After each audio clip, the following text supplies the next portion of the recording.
ukuthi-ke kubantu mhlawumbe umuntu kumele ayikhulumele yena angakhulumeli omunye umuntu. Njengoba mina ngiyiganela umuntu omdala nje, mina lo muntu omdala ngimgane angiphoqwanga umuntu, ngiyamthanda uyangithanda. Futhi-ke engingakusho nje mina akontanga yami akangenzelanga lutho, kodwa uyena lo muntu omdala ongenzele utho, ongenze ngabaluleka, angayibona ngibalulekile, wanginika uthando ontanga yami futhi abangakaze banginike lona.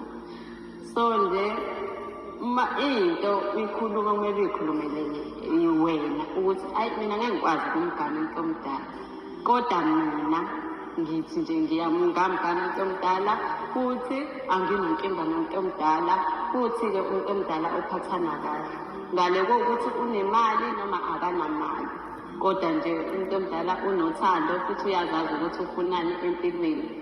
Ngiyamuthanda, uyangithanda, nganelisekile njengomnyeni wami ngakho konke.